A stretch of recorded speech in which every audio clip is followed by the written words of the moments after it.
হয়েছে, কারণ আমার এখানে খুব বেশি ডায়লগ ছিল না, পুরোটাই এক্সপ্রেশন এবং অ্যাক্টিভিটিসের উপরে ছিল। তো ওই দিক থেকে আসলে ক্যারেক্টারটাকে তুলে ধরা আমার জন্য একটু টাফ ছিল। এবং যদি চরিত্রের কথা বলি, আমাকে লেন্স করতে হয়েছে। তো আমার জীবনে প্রথম ওইটা আমি লেন্স করা, তো ওইটার জন্য দেখা যেত যে শর্ট দিতে অনেক কষ্ট হচ্ছিল আমার। করেছি আর আমি সালেহার গল্প নিয়ে এবং এই যে প্রত্যাশার জায়গা থেকে কি বলবেন? প্রত্যাশাটা অনেক, কারণ এটা সরি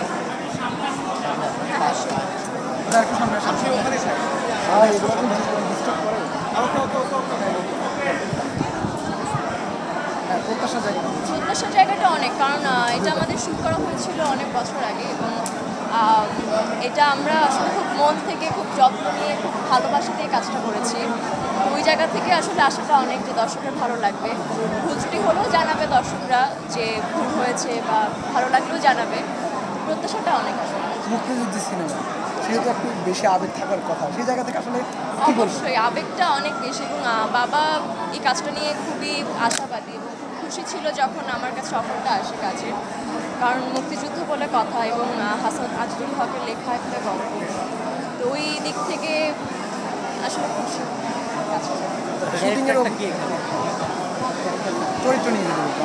চরিত্র আমি এখানে রাহেলার কিশোরী চরিত্র করেছি এবং চরিত্রটা হচ্ছে, চরিত্র নিয়ে বলতে চাই, চরিত্রটা খুব গম্ভীর, বেশি অনেক চুপচাপ, বেশি কথা বলে না। তো ওই দিক থেকে আসলে আমাকে কাজটা করতে হয়েছে। বাস্তবে কি আপনি চুপচাপ না, বাস্তবে আমি একদমই চুপচাপ, আমি খুব চঞ্চল। সেই জায়গাটা কঠিন হয়েছে কিনা? হ্যাঁ, অবশ্যই সেদিক থেকে কঠিন হয়েছে, কারণ আমার এখানে খুব বেশি ডায়লগ ছিল না, পুরোটাই এক্সপ্রেশন এবং অ্যাক্টিভিটিসের উপরে ছিল। তো ওই দিক থেকে আসলে ক্যারেক্টারটাকে তুলে ধরা আমার জন্য একটু টাফ ছিল।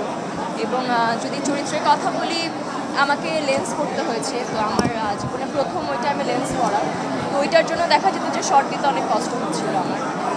এই সবশেষ দর্শকদের জন্য কী বলবো? দর্শকদের জন্য এতটুকুই বলবো যে বাংলা সিনেমা দেখুন, বাংলা সিনেমার সাথে থাকুন। এবং আমাদেরটা যেহেতু মুক্তিযুদ্ধ নিয়ে একটা গল্প, আমি চাইবো সব তরুণীরা যেন সিনেমাটা দেখুন এবং জানুক মুক্তিযুদ্ধ নিয়ে সব কিছুই আসলে জানা উচিত।